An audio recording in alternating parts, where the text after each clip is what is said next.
Visakha వాజీ news కు స్వాగతం. నేను జ్యోతి. ముందుగా హెడ్లైన్స్ చూద్దాం. కూటమి ప్రభుత్వం పోలీస్ మౌలిక వసతులపై ప్రత్యేక దృష్టి సారించింది. 6వ నూతన పోలీస్ స్టేషన్ ప్రారంభోత్సవంలో హోంమంత్రి అనిత వ్యాఖ్య.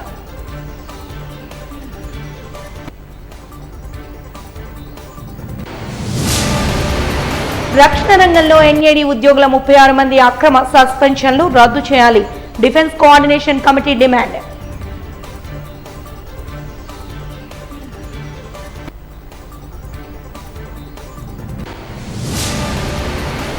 చంద్రబాబు ఆర్గనైజ్డ్ క్రైమ్ చేయడంలో దిట్ట.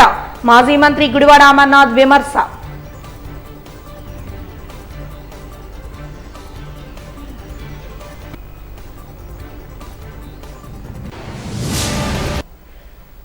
ఇక వివరాల్లోకి వెళ్తే ఏపీలో గంజాయిపై ఉక్కుపాదం మోపామని హోంమంత్రి వంగలపూడి అనిత అన్నారు. కూటమి ప్రభుత్వం పోలీస్ మౌలిక వసతులపై ప్రత్యేక దృష్టి సారించిందని వ్యాఖ్యానించారు. 6వ నూతన పోలీస్ స్టేషన్ను హోంమంత్రి అనిత ప్రారంభించారు. ఈ సందర్భంగా మంత్రి అనిత మాట్లాడుతూ సమాజంలో గుడి బడితో పాటు పోలీస్ స్టేషన్ కూడా ముఖ్యమని అన్నారు. 6వ పోలీస్ స్టేషన్ పై అందరికీ జాలి ఉండేదని, 6వ పోలీస్ స్టేషన్ తుఫాన్ షెల్టర్ల భవనంలా ఉండేదని తెలిపారు. 2018లో పోలీస్ స్టేషన్ కు శంకుస్థాపన జరిగిన వైసీపీ ప్రభుత్వం అధికారంలో ఉన్న 5 ఏళ్లలో ప్రారంభోత్సవానికి నోచుకోలేదని అన్నారు. 6వ పోలీస్ స్టేషన్ కు ఫర్నిచర్ ఇచ్చిన దివిస్ ల్యాబొరేటరీస్ కు మంత్రి అనిత ధన్యవాదాలు తెలిపారు.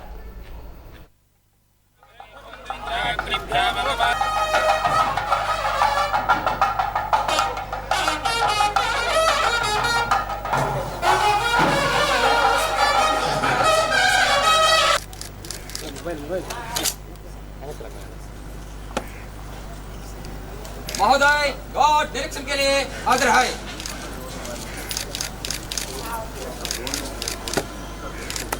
गॉड बगाओ जस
రామలక్ష్మి మేడం గారు కార్పొరేట్ ఇనాగరేట్ చేయడానికి లోకల్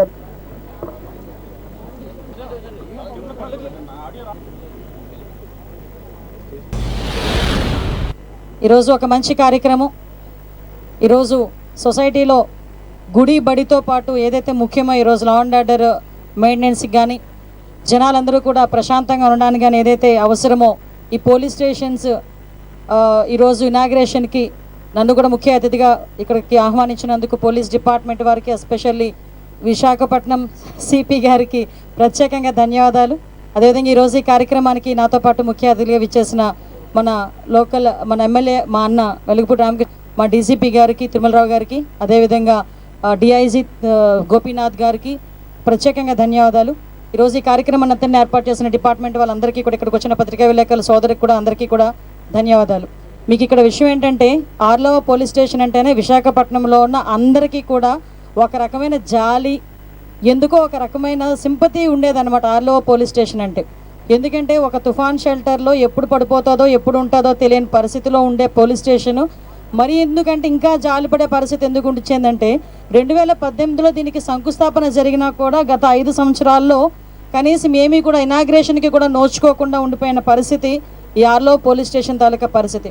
మళ్ళీ ఈరోజు మన ఎన్డీఏ గవర్నమెంట్ వచ్చిన తర్వాత ప్రత్యేకంగా పోలీస్ డిపార్ట్మెంట్ మీద దృష్టి పెట్టి ఎక్కడైతే ఇన్ఫ్రాస్ట్రక్చర్ డెవలప్ చేయాలి, ఎక్కడైతే పోలీస్ స్టేషన్స్ ఓపెనింగ్కి నోచుకోకుండా ఉన్నాయో వాటన్నిటికీ కూడా ఇన్ఫ్రాస్ట్రక్చర్ ఇచ్చి మనం అన్నీ కూడా చేయాలి అనే ఉద్దేశంతో ఈరోజు లోకల్లో ఉన్న పోలీస్ డిపార్ట్మెంట్ వాళ్ళందరూ కూడా ముందుకొచ్చి దాతల్ని కూడా ఈరోజు వాళ్ళకి రిక్వెస్ట్ చేసి ఎక్కడ కూడా ఇబ్బంది లేకుండా చేసుకునే పరిస్థితి. దీనికి సుమారుగా 5 కోట్ల రూపాయలు ఇక్కడ శాంక్షన్ అయినా ఆల్రెడీ 2.5 crores శాంక్షన్ అయింది, ఈ బిల్డింగ్ అయింది. మళ్ళీ దీని మీద మళ్ళీ ఏసీబీ ఆఫీస్ అవన్నీ కూడా ఇక్కడ కన్స్ట్రక్ట్ చేయాలి. ఇంకా 2.5 కోట్లు యాజ్ ఎర్లీ యాజ్ పాసిబుల్ అవి కూడా విడుదల చేయించి ఈ పోలీస్ స్టేషన్ని పూర్తి చేసే బాధ్యత కూడా గవర్నమెంట్ తీసుకుంటుందని మీ అందరికీ కూడా తెలియజేసుకుంటున్నా. పోలీస్ డిపార్ట్మెంట్కి సంబంధించి వెల్ఫేర్ నుంచి కూడా సుమారుగా వీళ్ళు ఇమీడియట్గా జరగాలి, ఎలాగైనా ఇది ఓపెన్ అవ్వాలి అనే ఉద్దేశంతో వాళ్ళు కూడా ఒక 40 లక్షల రూపాయలు దీని మీద వెచ్చించారు. అది కాకుండా ఈరోజు ఈ పోలీస్ స్టేషన్కి సంబంధించి ఫర్నిచర్ కూడా మన దివీస్ ల్యాబొరేటరీస్ వాళ్ళు కూడా వచ్చి ఈరోజు ముందుకు వచ్చి వాళ్ళు మనకి డొనేట్ చేసే పరిస్థితి కూడా ఉంది. ఎందుకంటే సిఎస్ఆర్ 16 లక్షల రూపాయలు వాళ్ళు ఈరోజు ఫర్నిచర్కి కూడా ఇక్కడికి కంట్రిబ్యూట్ చేయడం జరిగింది. దివీస్ ల్యాబొరేటరీస్ వాళ్ళకి కూడా ప్రత్యేకంగా డిపార్ట్మెంట్ తరపు నుంచి అదేవిధంగా ఎన్డీఏ గవర్నమెంట్ తరపు నుంచి ప్రత్యేకంగా ధన్యవాదాలు తెలియజేసుకుంటున్నా. ఈరోజు మీ అందరికీ తెలుసు పోలీస్ డిపార్ట్మెంట్ మీద గౌరవ చంద్రబాబు నాయుడు గారు ప్రత్యేకమైన దృష్టి పెట్టడం, లాస్ట్ 5 సంవత్సరాల్లో ఏదైతే మరుగున పడిపోయినాయో మళ్ళా సిస్టమ్స్ అన్నిటిని తీసుకొచ్చి ముఖ్యంగా ప్రజల తాలూకా క్షేమాన్నే మెయిన్గా తీసుకొని వాళ్ళు క్షేమంగా ఉండాలి, ధైర్యంగా ఉండాలి అనే ఒకే ఉద్దేశంతో మళ్ళీ అన్ని ఇన్ఫ్రాస్ట్రక్చర్స్ కూడా ఇవ్వడం ఈరోజు మనందరికీ కూడా చూస్తున్నాం. అనంతరం నగర పోలీస్ కమిషనరేట్ ప్రారంభంలో రోడ్డు ప్రమాద బాధితుల సహాయక కేంద్రాన్ని హోంమంత్రి వంగలపూడి అనిత, డీజీపీ ద్వారకా తిరుమలరావు ప్రారంభించారు. పోలీస్ విభాగంపై సీఎం చంద్రబాబు ప్రత్యేక దృష్టి సారించారని మంత్రి అనిత తెలిపారు.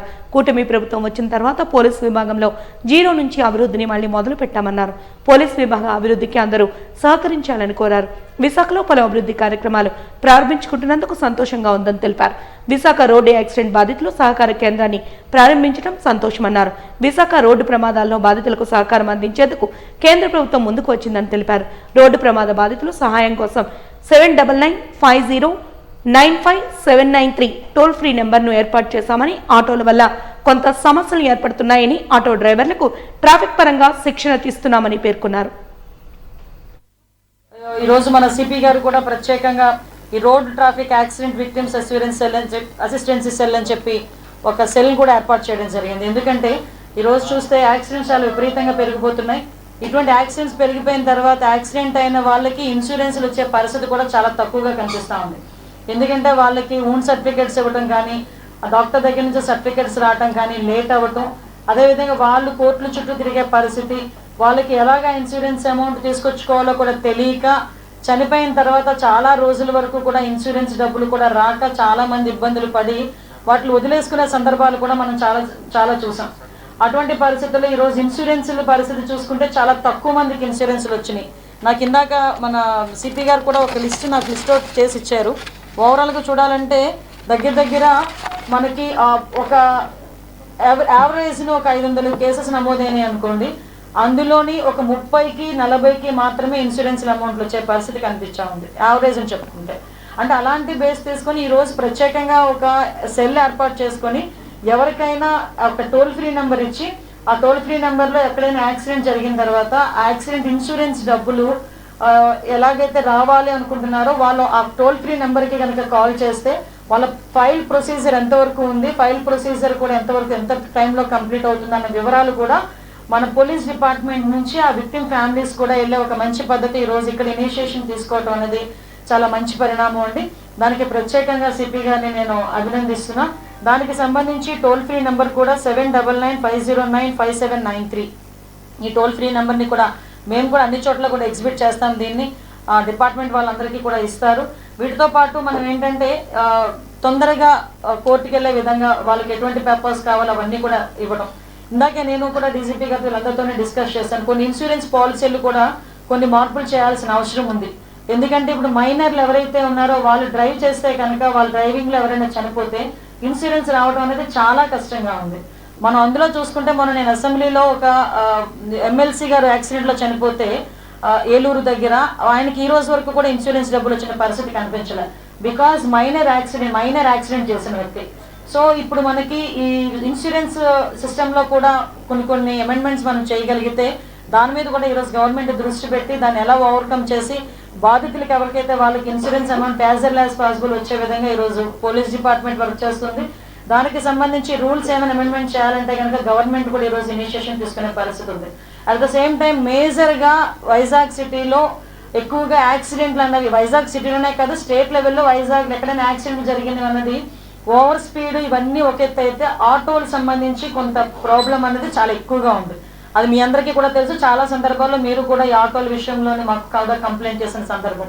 ఈరోజు విశాఖపట్నం సిటీలో 4000 మంది ఆటో డ్రైవర్లు ఉంటే ఇంచుమించుగా 16 రోజుల నుంచి రోజుకి 250 మంది చొప్పున ట్రైనింగ్ అన్నది ఇక్కడ ఇప్పించి వాళ్ళకి కూడా ఎటువంటి రూల్స్ రెగ్యులేషన్స్ పాటించాలి, ఒకవేళ వాళ్ళు ఇల్లీగల్గా ఈ గాంజా సరఫరా చేసిన ఇల్లీగల్ యాక్టివిటీస్ ఆటోల్లో చేసిన ఎటువంటి కేసులు పెడతారు, ఎలా ఆటోలు సీజే వాళ్ళు బతుకులు బదనాం అవుతాయి, ఇవన్నీ కూడా చాలా క్లియర్ కట్గా ఎటువంటి వాళ్ళు యాక్సిడెంట్ చేసిన యాక్సిడెంట్స్ కూడా వాళ్ళు ఒక పవర్ పాయింట్ ప్రెజెంటేషన్ పెట్టుకొని ఈరోజు వాళ్ళందరికీ కూడా ట్రైనింగ్ ఇచ్చారు. వాళ్ళు కూడా కొంతమంది మాకు కూడా వాళ్ళ తాలూకా ఇబ్బందులు కూడా మాకు కూడా చెప్పుకున్నారు. విషయం చెప్పాలి, మీకు ఒక విషయం తెలియాలి. అంటే మీరు అబ్జర్వ్ చేస్తారో లేదో నాకు తెలియట్లేదు. ఈ మధ్యకాలంలో ట్వీట్లు పెరిగినాయి చూసారా? ట్వీట్లు ఎప్పటి నుంచి పెరిగినాయి? ఎల్ఓసి ఇచ్చిన దగ్గర నుంచి పెరిగినాయి. ఎల్ఓసి ఎందుకు ఇచ్చారు? వాళ్ళ అల్లుడికి ఎల్ఓసి ఇచ్చిన దగ్గర నుంచి పెరిగినాయి. ఇచ్చిన దగ్గర నుంచి ఏమవుతుందంటే ఒక చిన్న అలజడి స్టార్ట్ అయింది. అంటే అక్కడ వాళ్ళు చేసిన పాపాలు ఏదైతే ఉన్నాయో అవన్నీ కూడా ప్రజలకి చాలా క్లియర్గా తేటతెల్లం అవుతున్నాయని భయపడి ఓవరాల్గా మొత్తం విజయసాయిరెడ్డి అండ్ కో ఫ్యామిలీ వాళ్ళ అల్లుడు కానివ్వండి, శరత్చంద్రారెడ్డి కానివ్వండి, వైఎస్ సుబ్బారెడ్డి గారు అల్లుడు కానివ్వండి, వీళ్ళందరూ కూడా ఈరోజు ఇందులో ఇన్వాల్వ్ అయ్యి ఉన్నారన్న సంగతి చాలా క్లియర్ కట్గా అర్థమైంది. కాబట్టి వీళ్ళు ఏం చేస్తున్నారంటే బయటకు వచ్చి నోటుకు వచ్చినట్టు చంద్రబాబు నాయుడు గారిని తిడితే కనుక టాపిక్ డైవర్ట్ అవుతుంది, మేమందరం చంద్రబాబు నాయుడు గారిని ఎందుకు తిట్టామన్న గురించి మాట్లాడతాం కాబట్టి అని డైవర్ట్ చేస్తున్నారు. జనసేన వాళ్ళు ఎలా డైవర్ట్ చేస్తున్నారు? జనసేనకి మధ్యలో టీడీపీకి మధ్యలో అగ్గి పెట్టేస్తే ఏదైనా మేము చాలా సందర్భాల్లో మీరు విన్నారో లేదో తెలియదు కానీ వన్ ఆఫ్ దట్ పర్సన్ శకునిమావకి ఏదో అంటారు కదా, శకునిమావకి ఎక్కువగా ఉంటాడు అనమాట. శకునిమామ అయినా కొంచెం ఎథికల్గా వెళ్ళాడేమో కానీ ఎథిక్స్ కూడా లేని శకునిమామ ఎవడని ఉన్నాడంటే విజయసాయిరెడ్డి పేరు చెప్పుకోవచ్చు. కనీసం అతని తాలూకా వయసుకి అతను చేస్తున్న ప్రొఫెషన్కి కూడా సంబంధం లేకుండా గౌరవం లేకుండా నోటికి వచ్చినట్టు ఒక పెద్దవాళ్ళకి గౌరవం ఇవ్వాలని మినిమం కామన్ సెన్స్ లేకుండా మాట్లాడే పరిస్థితి ఈరోజు కనిపిస్తూ ఉంది. ఒక ముఖ్యమంత్రి స్థాయిలో వ్యక్తి గురించి మాట్లాడేటప్పుడు నోరు అదుపులో పెట్టుకొని మాట్లాడాలన్న విషయం కూడా మా పరిస్థితి లేకపోయేసరికి కొంచెం మేము కూడా బాధపడాల్సిన అవసరం వస్తుంది. బాధపడడం కాదు, దానికి ఎలాగే ఎటువంటి సివియర్ యాక్షన్స్ తీసుకోవాలో మేము కూడా తీసుకుంటాం. కాకపోతే ఇక్కడ మీ అందరికీ కూడా తెలుసు, సుమారుగా 6000 కోట్ల రూపాయలు ఉన్న ఆస్తుల్ని కేవలం 590 కోట్ల రూపాయలకి భయపెట్టి పిలిపించుకొని, అంటే అది ఎలాగ ఆర్గనైజ్డ్ క్రైమ్ జరుగుతుంది అంటే ఇప్పుడు ఎవరైతే జిఎంఆర్ గ్రూప్ కానీ కేవీ రావు గారి గ్రూప్ కానీ ఏదైతే ఉందో వాళ్ళకి సంబంధించిన ఆడిటింగ్ రిపోర్ట్స్ని కూడా ఇంకొక ఎక్స్పర్సన్ చేస్తాడు. వాడు చేసి వీళ్ళు ఇంత పన్నులు ఎగవేస్తారని చూపిస్తాడు. అరే నాయన మేము అది చేయలేదు అని వీళ్ళు అంటారు. నువ్వు చేసావు, నువ్వు జైలుకి వెళ్తావు కాబట్టి నీ వాటాలని మాకు రాయని అంటారు. రాయని చెప్పేసి పిలిపించుకొని ఏదో అడిగి రాయించుకోవడం కాదు, డైరెక్ట్గా జగన్మోహన్ రెడ్డి గారి దగ్గర తీసుకెళ్తారు. అయ్యో ఇతను ఇలా చేసేసాడని అది చెప్పేస్తారు. వీళ్ళకి మాట్లాడే అవకాశం కూడా ఉండదు. ఎంత భయపెడతారంటే నీకు ఆల్రెడీ భోగాపురం కాంట్రాక్ట్ ఉంది కదా, ఇది కనుక రాయకపోతే అది కూడా క్యాన్సిల్ చేస్తామంటారు. అంటే ఎంత ట్రిగ్గర్ పెట్టి గన్ ఏదో పాయింట్ బ్లాక్లో పెట్టి ఎలా రాయిస్తారో అలా రాయించారు వాళ్ళు. రాయించుకొని మళ్ళీ అదే సేమ్ ఏదైతే ఆడిటింగ్ కంపెనీ ఇది 900 కోట్లు కట్టాలని చెప్పారో అదే కంపెనీ 9 కోట్లు కడితే చాలని చెప్పింది వెంటనే. సో అంత క్లియర్ కట్గా మన ఇన్ఫర్మేషన్ బయటకు వస్తున్నప్పుడు వీళ్ళు తప్పులు చేశారని చెప్పుకోవడానికి ఇప్పుడు ఎల్ఓసి తప్పేంటి?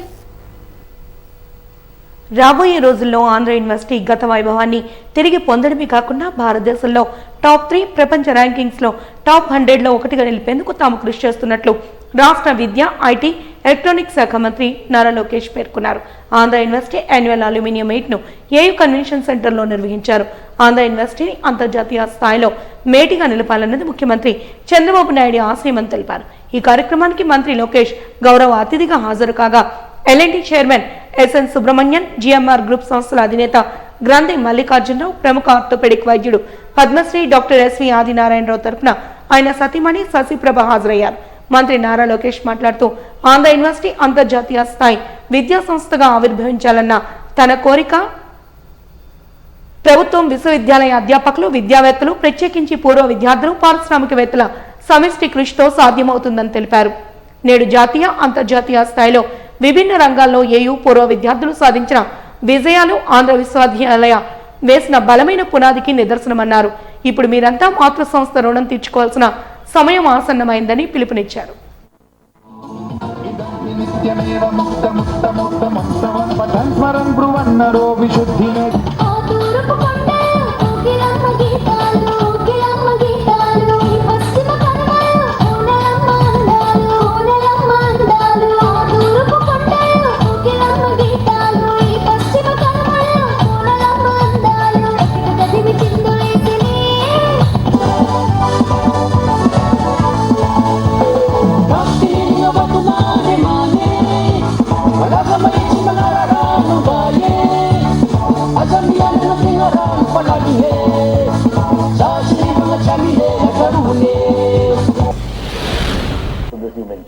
One is the migration from the southern part of America to the northern part of America, because simply wealth is there, money is there, and food is there. The second is a massive movement of population from Africa into Europe. What the Byzantine Empire could not do, what Genghis Khan could not do, the modern invasion is doing that the huge amount of population from Africa is moving into Europe, and that is creating cultural issues, that's creating ghettos, that's creating difference in how people get along with each other and how people behave with each other. And that will lead to huge problems in many parts of not only Eastern Europe but also Western Europe. There are also problems in our part of the world, migration from Bangladesh into India because of the economic issues there. Migration within the states, we have a reverse problem. If I tell you, will you believe me, we employ about 400,000 laborers at any given point of time. If I tell you today I'm not getting laborers, it's be a very surprising thing. And when I tell it to many of my foreign counterparts, they are stunned. The country of 1.4 billion people, SNS, and you say you can't get laborers? I said, yes, we are not getting. At the moment, we need about 45 to 50,000 laborers. This is because in India, the reverse thing is happening. People are not migrating. The reason being that, number one, I think the economy is doing reasonably well. That's The government of Andhra Pradesh is fully committed to the revival of Andhra University. We have launched a series of initiatives aimed at improving infrastructure, modernizing the curriculum, enhancing the overall academic experience. Faculty recruitment drives are underway to attract the best talent, ensuring our students are mentored by top-notch educators. As the Minister for Education, I am committed to transforming education from KG to PG. Our gross enrollment ratio in higher education has stagnated around 25%.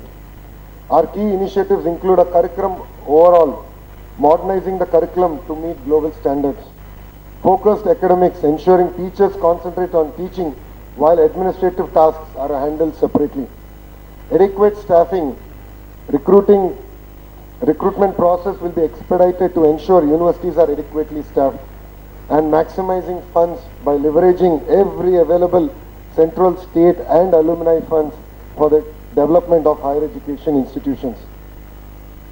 With the support from multiple sources, we wish to ensure Andhra University to establish an artificial center of excellence to become a global incubation hub with world-class facility, and soon we will have one major announcement coming to Andhra University.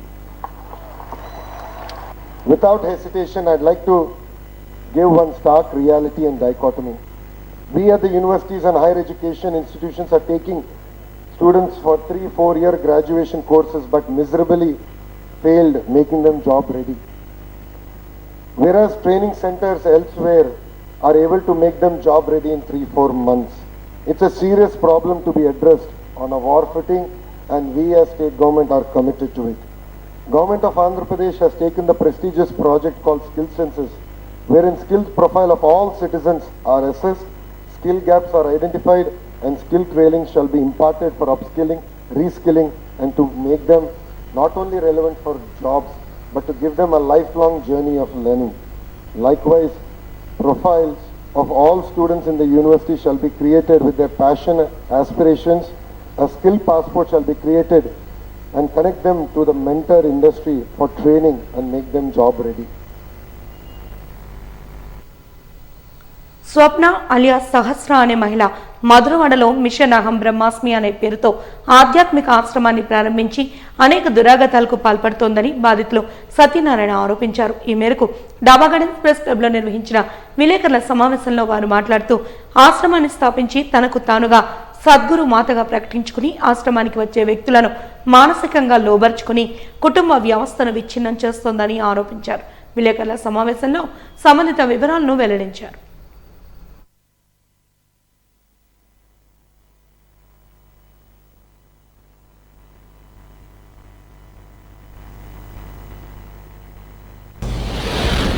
మేము ఒక బాధితులము గత 10-12 సంవత్సరాల పాటు ఆ యొక్క ఆశ్రమంలో గడిపి ఆ యొక్క ఆశ్రమం ట్యాప్లో గడిపి బయటకు వచ్చిన వాళ్ళం. అయితే ఆశ్రమము మమ్మల్ని మానసికంగా, ఆర్థికంగా, తర్వాత మా కుటుంబ సభ్యులను కోల్పోయే విధంగా చేసింది.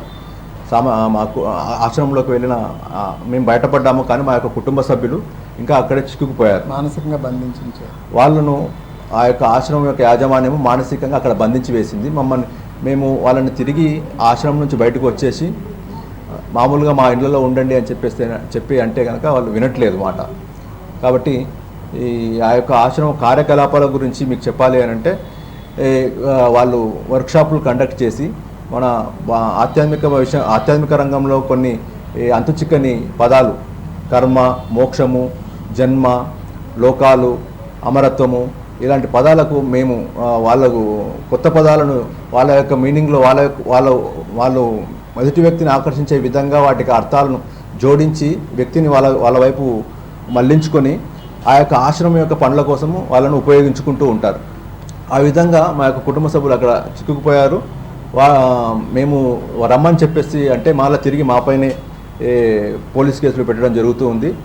దయచేసి మాకు జరిగిన నష్టాన్ని, ఆర్థికంగా నష్టపోయాము, మానసికంగా నష్టపోయాము. తర్వాత కుటుంబాల మధ్య భార్యాభర్తల మధ్య గొడవలు పెట్టారు. తర్వాత తల్లిని, తండ్రిని, తల్లిదండ్రులని, పిల్లల్ని విడదీస్తున్నారు. పిల్లలని ముఖ్యంగా చదువులు లేకుండా చేస్తున్నారు. పిల్లలను ముఖ్యంగా చదువులు ఆపించేస్తున్నారు. చదువులు ఆపించడం ద్వారా ఏమవుతుందంటే ఇప్పుడు ఉన్న కొంతకాలం మంచిగా ఉంటున్నారు ఆశ్రమంలో, తర్వాత మళ్ళీ ఆశ్రమం క్లోజ్ చేసి మళ్ళీ బయటకు వచ్చిన టైంలో పిల్లలు బతకాలంటే చాలా ఇబ్బంది పడుతున్నారు. బయట సమాజంతో ఒకటేసారి కలిసి ఈ సమాజంలో ముందుకెళ్ళాలంటే పోలేకపోతున్నారు. ఆ క్రమంలో మానసిక క్షోభకు గురయ్యి చనిపోవడానికి కూడా ఆలోచనలు చేస్తూ ఉన్నారు. కాబట్టి అలాంటి విపత్కర పరిస్థితుల్లోకి మా కుటుంబ సభ్యులు వెళ్లకుండా మమ్మల్ని కాపాడాలని చెప్పేసి ఈ మీడియా ముఖంగా మిమ్మల్ని ప్రార్థిస్తూ ఉన్నామండి.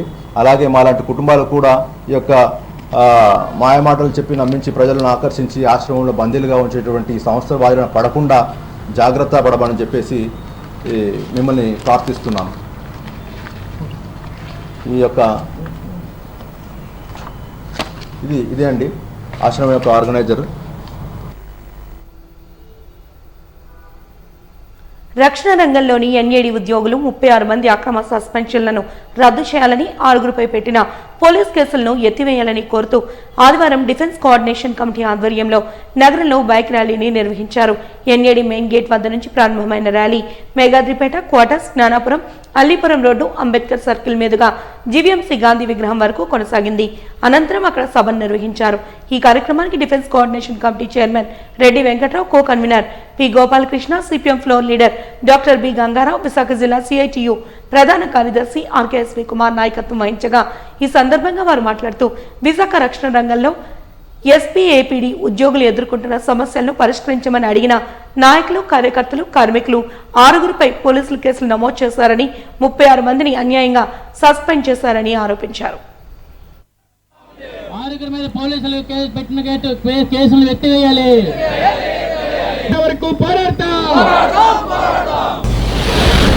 సెక్రటరీ, డిఫెన్స్ మినిస్టర్ ఎన్నికల తరంలో ఇందాక భారీ డ్రగ్స్ ఏదైతే ఇచ్చామో ఇవన్నీ కూడా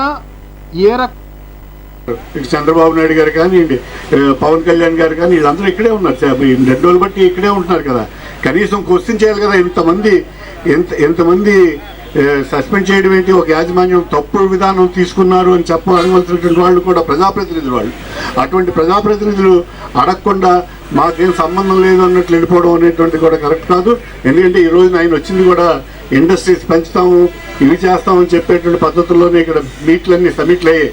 అటువంటి మీట్లు పెడుతున్నప్పుడు వర్కర్స్ తాలూకా రైట్స్ కూడా గుర్తించాలి అనే అంశాన్ని కూడా ప్రాతిపదికగా తీసుకునే ముందుకెళ్ళాలి తప్పించి వర్కర్స్ రైట్స్ని అణగదొక్కేటువంటి వాళ్ళకి సపోర్ట్ చేసే విధంగా ఉండకూడదు అని విజ్ఞప్తి చేస్తూ మీ తాలూకా సమస్యల మీద మీరు పోరాటం చేసేదానికి పబ్లిక్ సెక్టార్ కోఆర్డినేషన్ కమిటీగా మీతో పాటు మేము కూడా నడుస్తామని అడుగుతున్నారు చాలా మంది.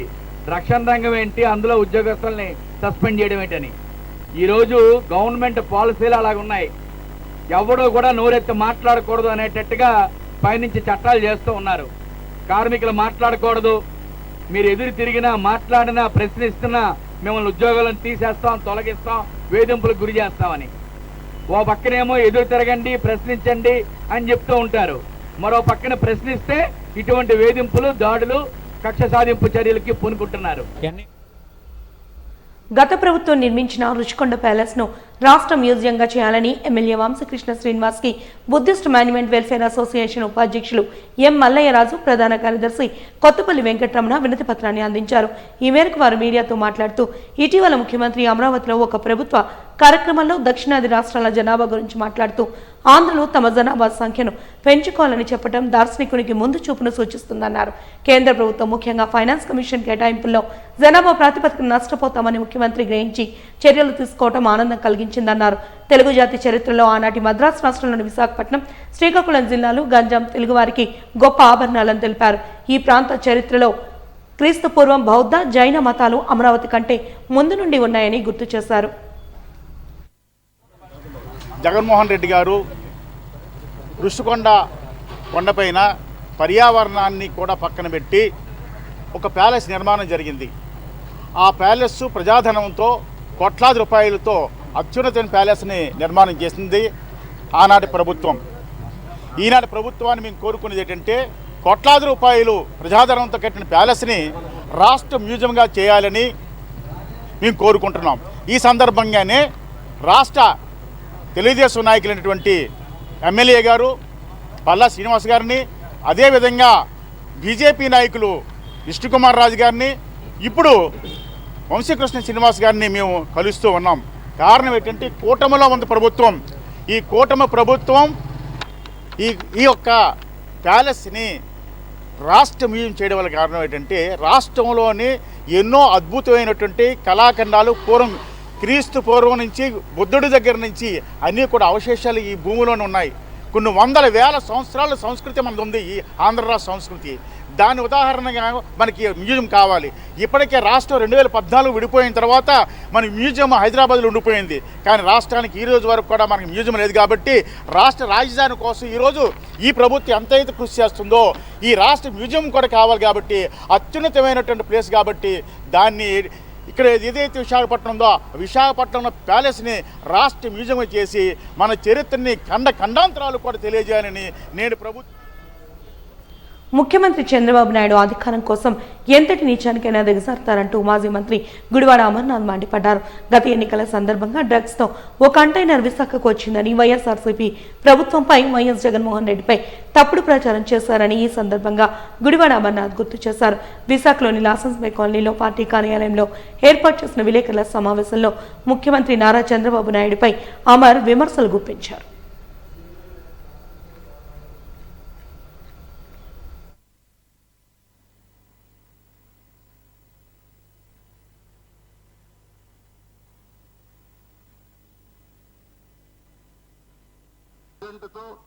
ఆయన అవుతానే విజయసాయి రెడ్డి ఒక ట్వీట్.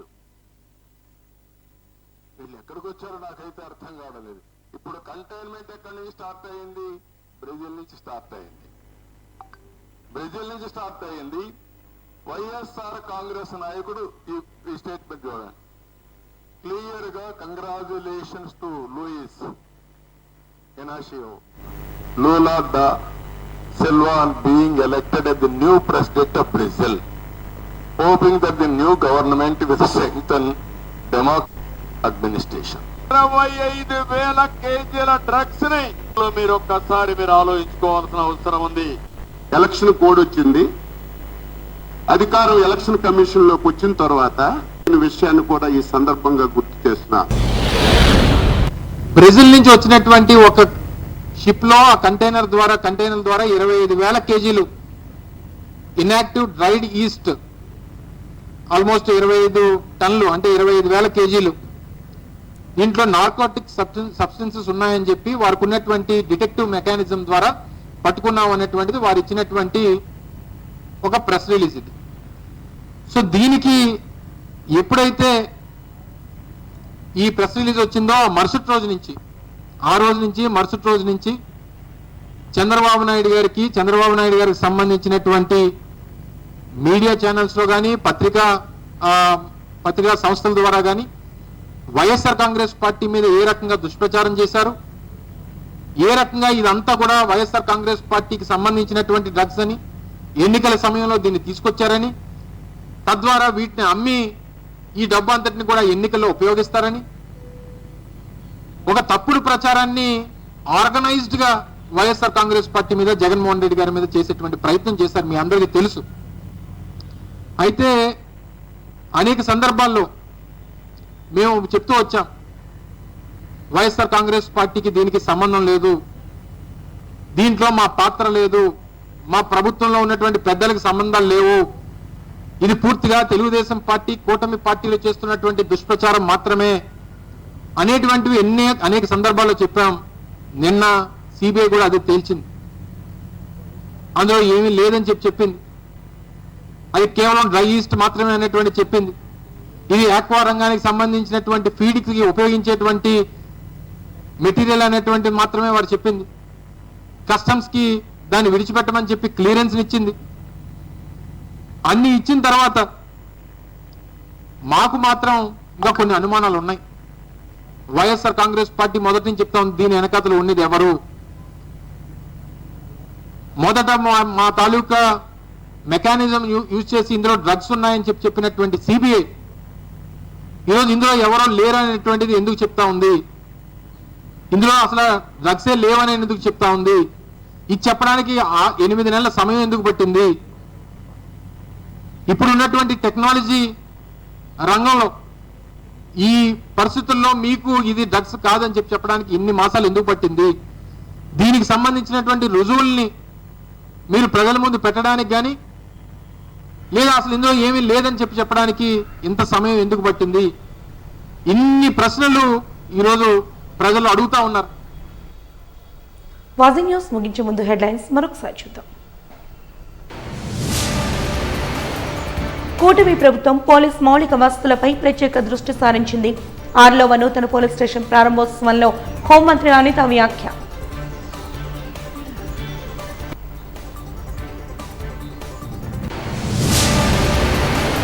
రక్షణ రంగంలో ఎన్ఏడి ఉద్యోగుల 36 మంది అక్రమ సస్పెన్షన్లు రద్దు చేయాలి. Defence coordination committee demand.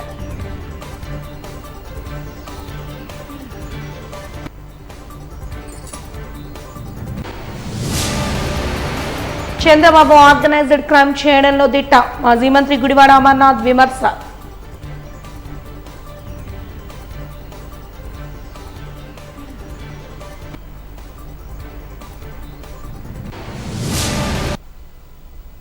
వాజింగ్ news ఇంతటితో సమాప్తం. నమస్కారం.